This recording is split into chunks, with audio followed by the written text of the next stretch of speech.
abantu basambana barabizi. Iyo umuntu akuyagiye ati urya mugore kanaka canke urya mukobwa kanaka, ati iyo ukoze uku n'uku n'uku uca umushikira, bituma nawe abo bantu mu bantu batanu uriko urayagira bo nyene umubiri uca utangura kwiyumvira nabo nyene no mu mutwe bavuga ati nari naramubuze uku n'uku n'uku, kumbe inzira nocamwo niyi. Ku bantu bahuza ibitsina n'abantu benshi ukumva birakugoye ukabijamwo n'uwo muntu, wumva ata muntu n'umwe wobibwira kubera bogutwenga muri sosiyete bakati none urya muntu niwe wagiyeko. Uri uwo muntu uzokumva bavuga bati urya mu mama ni intungane, kumbe nawe nyene arafise umuntu bikorana mw'ibanga. Iryo banga rero bwiwe kubera uwo muntu nawe nyene adashaka kumenya, uwo mugabo adashaka ko bamenya yuko agenda kwa naka, ukazosanga vyarabaye imporera. Si bose bera harya, nabarya ubona umengo Imana itahaye isura urinze umurinduka. Birakunda kuko biragoye gutunga amafaranga n'igitsina ngo biyobore vyose ngo bitahane.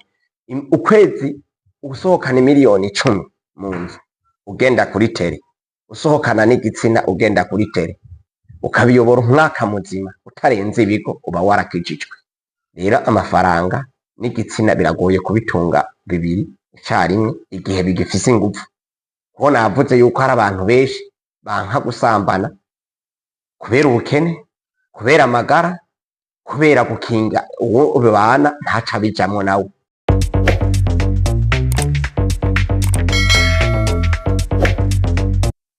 Turabaramukije nk'uko twabaganiriye kuri kina kiriya. N'umunsi twipfuje kubaganira kuri sije yo mu kibano, nk'uko twabivuze mu biganiro vyaheze. Turababwira ko hari umuntu uzosanga yitonda kubera imvo kanaka. No munsi nk'uko twabiteguye, reka tubabwire kwisije yerekana uko abantu bigenza bivanye n'ibihe babarimwo, na cane cane ku kibazo abantu bamenyereye kwama bumva buri musi w'Imana, buri musi ugira ndwi, na cane cane kikavugirwa mu mashengero, kikavugirwa mu kibano. Abantu ukazosanga ico kintu baramaze kukigira nk'ururirimbo, aho umengo nta kindi kintu covugwa imisi myinshi. Reka tubagiye ku muriri.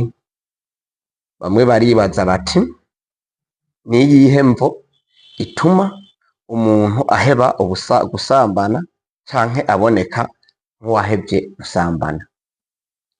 Akenshi muzoshobora kubona mu kibano abantu, ugashobora kubona umuntu umengo n'umukizwa, umengo kino kintu nyene ntaco yoba akikorerako, ariko mugabo hari ibintu uzoshobora gusanga umuntu adakora kubera ibihe arimwo canke kubera uburyo arimwo. Ahangaho ndasubiramwo nkavuga na cane cane ku bukene. Ubukene burashobora kwerekana umuntu, bugatuma umuntu yitonda, bugatuma umuntu umengo arakijijwe, ukabona neza yuko vya vyaha bavuga vy'ubusambanyi, vy'ubugizi bwa nabi, na buriya ukazosanga ico kintu nyene ntakikigenderamwo, canke akanagushingira intahe akakubwira yuko ngo yaravyigeze, ngo mugabo yarabihagaritse. Mbe yabihagaritse kubera iki? Reka rero duce turabira hamwe imvo ituma umuntu kanaka amenyesha ko yahagaritse gusambana. Reka duhere ku bantu b'abagabo. Hari umuntu ushobora gusanga umugabo yarahagaritse gusambana kubera yuko amafaranga yagabanutse, mugabo kare yareko yahora abigiramwo, ukimva ati no mbe naka yarakijijwe canke yoba yabibanda yarabihevye burundu canke n'ubukene. Kuko nagomba ndababwire neza, mu bintu vya mbere bipima ko umuntu yahevye gusambana, uwo muntu ubona akenye ata mafaranga agifise kandi akushikiriza yuko ahevye gusambana, wowe umva mutiza amafaranga uyamugabire, uko wari umuzi mu myaka iheze uzobona yuko asubiye muri vya bindi, uzoca ubona uti amafaranga n'umutima wiwe ukuntu wari wiyumvira birashobora kubandanya bibana, kuko kugira umuntu n'umuntu neza nimba hari umuntu yigeze kuba yaragiye nko mu caha c'ubusambanyi ukaba agashobora kuba yotunga imiliyoni 10 agashobora kuyobora umubiri wiwe canke igitsina ciwe akakiyobora neza, kuko harya igitsina n'amafaranga n'imiliyoni ntibibana, utari umuntu nyene uvuga uti narahagaritse ibino bintu, kuko imvo ya mbere ndiko ndababwira ituma umuntu aheba gusambana n'ubukene. Ubukene buratuma bimwe wohora wirukamwo, bamwe wohora uhendesha amafaranga bigaragara bikaboneka yuko wewe wabihevye. Ntiwabihevye, ni ukubera amafaranga yaguheranye. Amafaranga rero iyo aheze ku bantu, abantu benshi turitonda, ukazosanga turamukisha amaboko abiri abandi bantu, kumbe si ukububaha, ni ukubera nyene ko badusumvye amafaranga, tugomba kubaramutsa ngo amazina ngo gutega mutama, basanga ni umuntu w'imyaka iri munsi yiwawe, mugabo kubera yuko ukenye utegerezwa kwitonda kuri nyene. Iyo rero imvo y'ubukene ndashobora kuvuga nti irashobora gutuma umuntu aheba gusambana, aheba gukengerana, mugabo atari kubera yuko vyavuye mu mutima wiwe, ahubwo ari kubera ko amafaranga yamaze kumuherana. Ikigira kabiri, birashobora kugaruka umuntu ukabona agahagarika ubusambanyi bitumwe n'iki? Bitumwe n'amagara. Aha amagara rero novuga yuko ari mu mvo nyamukuru zituma umuntu akora iki canke kiriya, kuko iyo amagara amaze kukunanira, na cane cane turashobora kuvuga ku bantu b'abagabo, urashobora kugenda ahantu kubera ko amagara yanse, utacumva wa muriro wa mururumba wahorana ugifise imyaka 17, 15, 20, 30, kubera umaze gukura, ukagenda nk'ahantu kubera mu mutwe wawe huzuyemwo ca kintu co kugomba abantu, wagira uri murajana ahantu n'umuntu mugasambana, ukaza ubona asigaye akugumya ati wanzaniye iki? Kubera yuko amagara yiwawe ntagishobora ivyo bintu. Umaze kugenda ahantu 3, 4, 5, abagore canke abakobwa bakubarira bati jewe simbona ico uriko urakora, urateba ukavuga uti ko bazokwama barantwenga, reka ndabihebe jemere nk'ugiye gusenga mvuge yuko nakijijwe. Ahubwo ba bantu wasambanya bo nyene baratevye barakubwira bati kirazira gucana umuriro utari buwote, kuko ucanye umuriro utari buwote ni bibi, uba umara inkwi z'abandi. Rero hari umuntu abona amagara yaramukitse yakamwankira, mbere wanashaka bamwe bakanagenda no kwivuza, kuko umunyafrika kugira umutwara amafaranga uzokwama ubibona bamwe bagenda baramamaza ngo kano kantu ngo kanyoye ngo mu nzu ngo ibintu bica bigenda neza, uzokwama ubona abantu baca batora amafaranga direct, kuko abanyafrika ugomba kubatwara ayo mafaranga utababwiye ivyo gusenga canke ukababwira ngo ucurara kw'ijoro ryose ukamengo ni igikwankwana, ukamengo na mapetu uriko uraca. Bagabo aho ngaho uba uhejeje kubatwara amafaranga, kuko n'ubu ugomba kuronka amafaranga wetora ivyatsi bitica ubivugute ubishire mu buntu bw'ububuni, uco ugenda kwibarabara wamamaza ati umugabo wese yahora arangiza mu minota 5, mu minota 3, ati n'isaha yose, kuko ukaba wifuza kurya amafaranga y'umunyafrika. Genda ufate ivyatsi ubivugute ubumenye uti ntivyica, nawe ufate umubirizi ugaca ugenda mw'isoko ugenda uramamaza uti uno muti umuntu wese vyari vyarananiye ko arangiza hakiri kare agiye kuronka inyishu azora kwiza n'isaha amasaha abiri ati umupfasoni hari harabaye muci Tanganyika igiye kuza uzoca uronka amafaranga uzobibona abantu bariko baragura uwo muti ku rwego runini rero ukibaza uti mbe umunyafurika niyo suka ya mbere afise ntawe ubizi aho rero uzoca ubona yuko abantu vy'ukuri ab'amagara akitse ni benshi cane bashaka yuko n'imiburiburi wosubira muri vya bindi kuko nakubwiye yuko biri mu iyo umuntu amaze kunanirwa no gukora amabanga yo guhuza ibitsina uzokwama wumva aca akubwira yuko nyene yakijijwe yahevye ivyo bintu mugabo si ukubera yakijijwe ni ukubera yuko yamaze kubona yuko amagara yiwe yanse kuko atwaye abantu kabiri gatatu mw'ihoteri bagaruka kumufata bamwagiriza wa muriro navuga yacana mugabo vyamunaniye kuwota uwo muntu dufate yamutesheje umwanya wiwe azogaruka kuvuga ati jewe bino bintu reka ndabihebe kuko bikubayeko gatatu kane ukarondera n'imoteri ugashitura bateri ikanka bikarangira yuko wewe umaramaye muri kumwe n'uwo mwana w'abakobwa canke umugore w'abandi hari n'igihe azoshika kwirigara akakwararaza akavuga yuko amahera y'iwawe yoroshe kurya kuko uzokwama uvyumva abo bantu bakorera amafaranga abo bita abamaraya arashobora kuvuga ati amafaranga yo kwa naka ntagoye n'uwundi muntu ushobora kumva bavuga ati bagabo ifaranga ryo kwa naka mugani wa kakandi bahora bavuga 2005 ati ry'abasawuza ati bacana ibuce urashobora kuba ntuba haba cikomereye muhuriranye ni ibintu bibiri uri wa muntu dufate ukunda kwabirana uri umukenyezi uzokwama umurondera uri wa wundi muntu uvuga uti je n'uwundi naje nari nsanzwe mfise amagara make ko n'abakenyezi baragira amagara make mugabo akaba afise ako gatima agaca ahurirana n'umuntu ibana afise amagara akiri muto ibana azokwama amurondera ni kimwe wama wumva bavuga ngo abafubuzi umuntu aravuga umufubuzi kubera yuko uriya muntu bahurije amaraso rero mugabo undi muntu akanka umuntu kubera yuko umubiri wiwe vyanse umuntu agaheba ingeso kubera amagara yiwe vyanse reka tubandanye mvuge ku ikintu naco ku bagore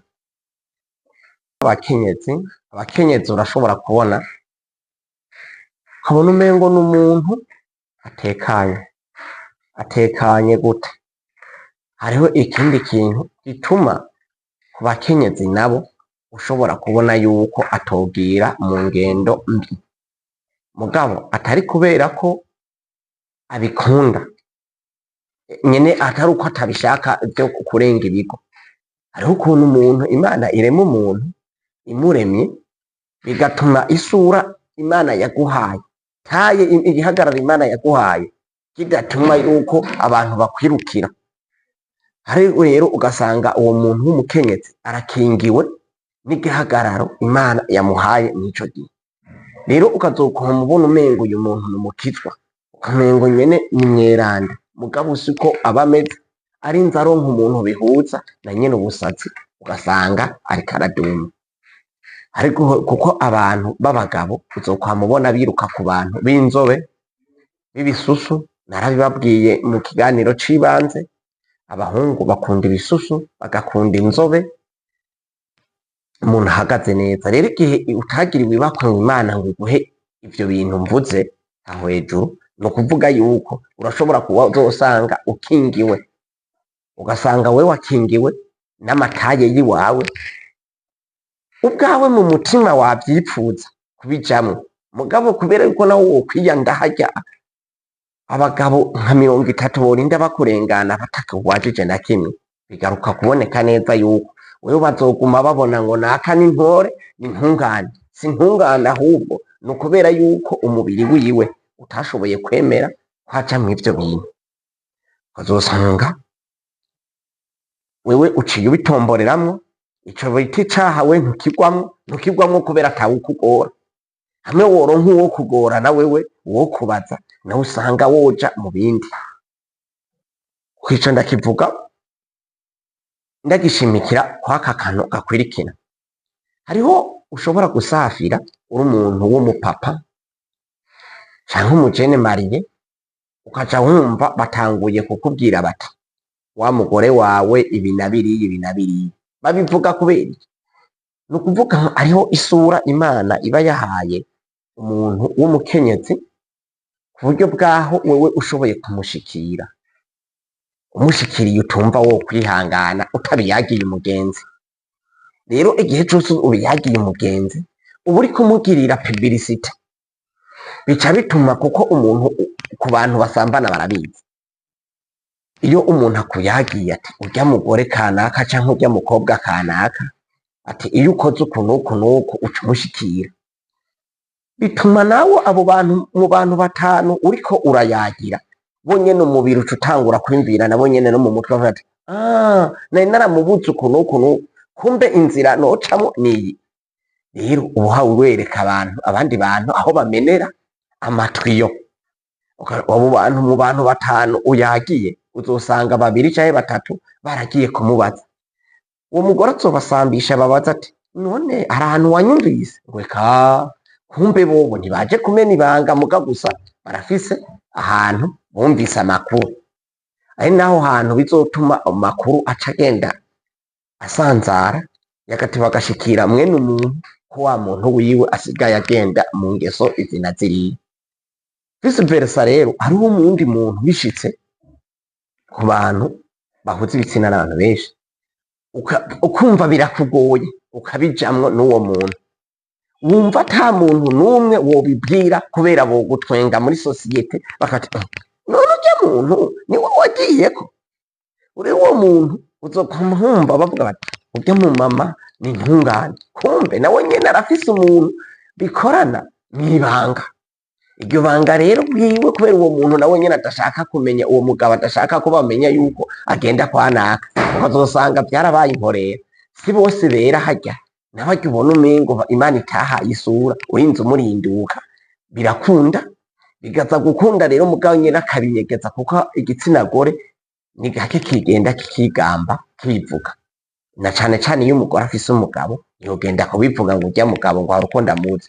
Wotevya canke utotevya, woramba canke utoramba, ivyo ntavyo yovuga, arihorera. Mugabo akavuga ati akazi mfise umuntu aza kunzimiriza umuriro naho wanje atari hafi.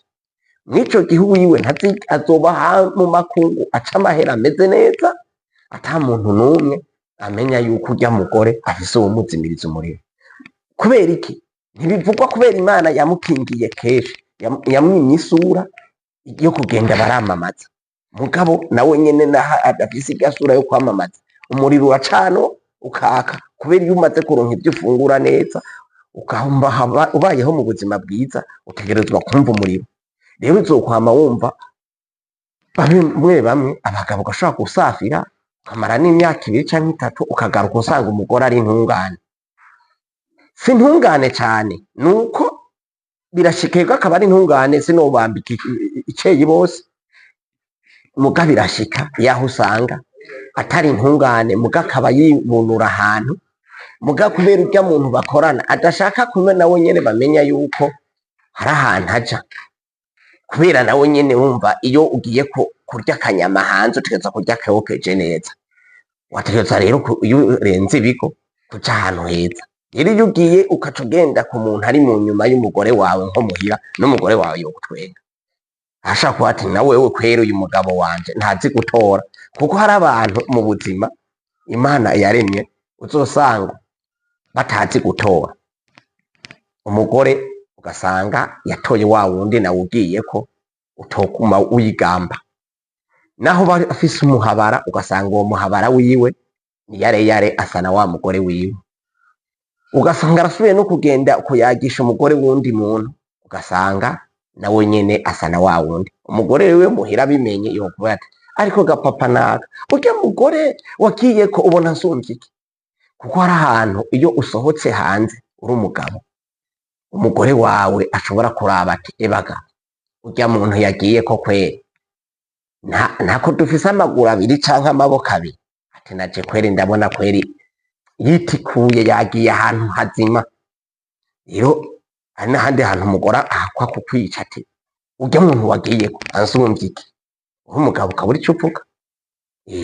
Nawe uri umugore uri umugabo urashobora kubona umuntu agusambaniriza umugore ukavuga ati bagabo arya amahera ntiyari kuyahusha umugore wanje, nawe ukavyumva mugabo ukababara, mugabo ati kweri umugore wanje kweri yagiye ku wundi mugabo ansumba afise amahera, birababaje. Ukaza wumva umugore wawe yabigwa n'umukozi wawe, mw'ico gihe uragaruka ukiyumvira, mbe n'umuriro ntazimya neza, mbe umukozi wanje bamushimye aho ntushobora kubona yuko umukozi wawe yagusumbije amahera directement, ngaho nabo bovyumva baca bumva yuko uwo mubosi afise umukozi amuzimiriza umuriro, yuko umubosi muhira adashobora kuzimya umuriro neza, cyangwa ugasanga ni ingeso y'umugore, kuko hariho abagore mu kibano uzosanga nabo nyene umengo ni itanure, naho wozimya umuriro naho ukizana nk'indege imwe yazimye isoko ritazimika rirangira ryase rigahera, ukavuga uti sigikwakwane canke ipete ndiko ndaca ndihebeye, abazimya bakazoza kuzimya. Izo ngo zibaho, amabiri ubaho. Hariho n'abagabo naho umugore yokwitanga ku rwego runini akigira ibi na biriya, uzosanga umugabo nawe nyene aguma arugumba akavuga ati jereka n'ubundi nje no hanze. Ico nico kintu kwico shingo n'imiryango ushaka gusanga habayeho umwe avuga ati naka ararenga ibigo kubera isura canke kubera uburyo baba Imana yamuhaye. Aho ico nokivuga nk'uko. Hama ikigira kabiri rero, ikibazo twobaganirako kigira kabiri, ni ryari ushobora kumenya ingeso z'abavyeyi bawe mu bijanye no kurenga ibigo. Urashobora kubona ukaba we waravutse utashobora kumenya ingeso ya papa wawe canke ya mama wawe, ni ryari rero uzobimenya? Ushobora ubirabira hehe? Muraba mu kibano ukabona papa wawe aritonda, mama wawe aritonda, hamwe ico gihe uba waragiriwe ibakwe. Rero ingeso ya papa wawe canke mama wawe uyimenya ari uko umwe muri bo Imana imuhamagaye.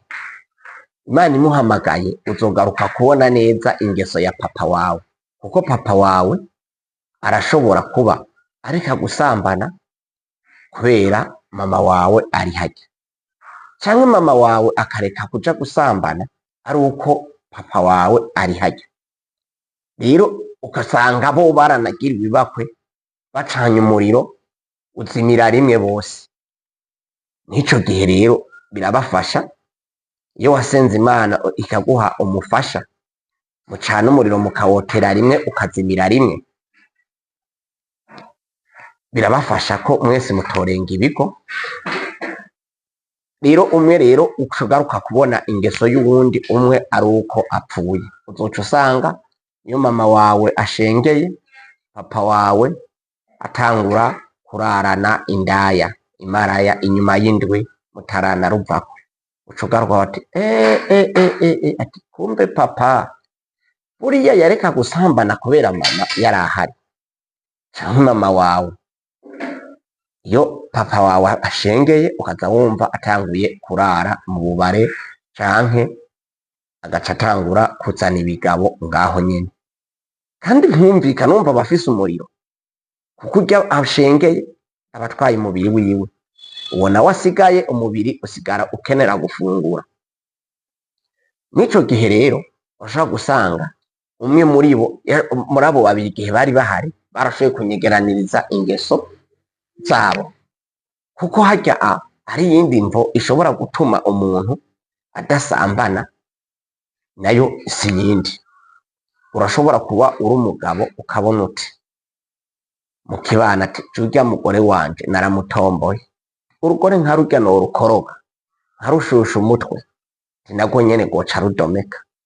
Ukazosanga umugabo arabaho yipfuza gusambana muga agatinya umugore wiwe, kuko akavuga ati umugore ugasanga ni umugore w'akadada avuga ati jewe abigize naje ndabigira ati mu gihe ntaramwumva ahantu na hamwe ntavyo nzogira. Rero ari umuntu areka gusambana mu gukingira uwundi kubera avuga ati je nanje boca babigira iwanje, uzoca usanga uwo mugabo aca yitonda akitonda mugabo kumuganiriye ukumva ko agatima gafise mugo ugasanga umugore nawe yamusizeko maneko akavuga ati hamwe umunsi azobigira nanje abandondera ni benshi. Uzokoma uvyumva mu kibano ukaza wumva umugore yafashe umugabo ati ariko gapapa naka turaza abantu birirwa barangora ati mugace naretse kubikora kubera kukubahiriza. Urumva agombye kukubwira yuko hamwe wokwihenda ukadomeka na nyene acadomeka. Uzokwama uvyumva iyo abagabo benshi babasambanirije abagore babo birangira umugabo iyo bari nk'abaporoti batanywa inzoga umugabo aciye aja kwiyahuza utuyoga nawe nyene agaca abijamwo. Umva umugore n'umugabo baraja bose bararenga ibigo urugo rugashika itongo. Aho wogiye guca nimwe navuga ugaca ugenda ugasaba deliverance ugasenga kubera iriya shetani yinjira mu muntu igatuma umuntu arenga ibigo. Ni shetani ikomeye nk'imwe Yesu Kristo yasanga abigishwa biwe basengeye ngo ikanka kuva mu muntu bakamubaza ati mbere ni shetani bigenda gute. Yababwiye yuko iriya shetani bisaba kwisonzesha no gusenga bikomeye cyane. Rero iyo umuntu mubana amaze kuja mu ngendo zo kurenga ibigo ntushuha cyane, bisaba yuko usenga ukamusengera hama bikarangira abihevye, kuko uvuze ngo yoca ndamwica urumva arakoze icaha nawe uciye wikorera ikindi, uciye wikorera umusaraba wewe nuko we wazona kwihana binakunde mugabo we nawe wokwihana leta ntizikwihanganira nuko wasanze umuntu ngo ariko arasambana guciye wica umuntu leta ntizihangana wewe izoguhana nawe wokwihana uzokwihanira mu mpimba. Ico nico nugaruka kubabwira kw'ico kibazo. Hanyuma ku kintu nariko nsigura ku c'ubusambanyi bubera mu miryango, ni hehe abantu bateba bamenya bumva bagomba gusambana. Ni ukuvuga igihe cose mugenda ku rushengero kira ku cumweru canke kira dimashe canke ku musi w'Imana ukumva icaha co gusambana bacigisha cane mu mashengero. Nuko bacigisha cane niko kigwira ikintu none muzogende muraba uko umuntu yigisha inyigisho zo gusambana bituma uwo muntu abantu benshi bumva ico kintu kubera iki bagishimikirako cane. Kubera iki baduhimirije ko twama turacigisha uko batanguye kucigisha icaha c'ubusambanyi mu ntango vyagenda ari bitobito. Mugu no munsi abantu batevye babikora ku rundi rwego runini. Ubu abantu mu gusambana babitevye babigira amahiganwa babishiramwo ubuhinga bunini uburyo bunini, ahubwo uko bateye bacigisha ko ari icaha ahubwo cateye kiryoha hamwe ukamenga umuntu amaze kuronka n'amafaranga umubiri wiwe ugishoboye umenga adakoze ico kintu ntivyoshoboka. Kubera navuze ugomba gupima umuntu ko ashobora kuba ari mweranda ku caha c'ubusambanyi muha amafaranga nk'imiliyoni 2 yarakenye ayo mafaranga umwe ati ntanzokwishutse ukazobona yamaze adasambanye azoba yarakijijwe, kuko biragoye gutunga amafaranga n'igitsina ngo biyobore vyose ngo bitahane ukwezi usohokana miliyoni 10 mu nzu ugenda kuri tere usohokana n'igitsina ugenda kuri tere ukabiyobora umwaka muzima utarenze ibigo uba warakijijwe ndasubiyemo, kuko ivyo ni ibintu bigoye kuyobora vyose. Wana n'inka ufise inkoni iragenda ikashikura mu mirima y'abarundi igipfuma ikurako gatoya. Rero amafaranga n'igitsina biragoye kubitunga bibiri icarimwe igihe bigifise inguvu, kuko navuze yuko hari abantu benshi banka gusambana kubera ubukene, kubera amagara, kubera gukinga uwo bibana ntaca bijamwo nawe. Kw'ico kibazo rero komantere turazikeneye. Mbe wewe ni igiki uzi coba gituma umuntu aheba gusambana? Ni ugukizwa? N'amagara? Nuko yumva yuko umuhera ugombotse? Turakeneye inyishu muri komantere zanyu. Murakoze.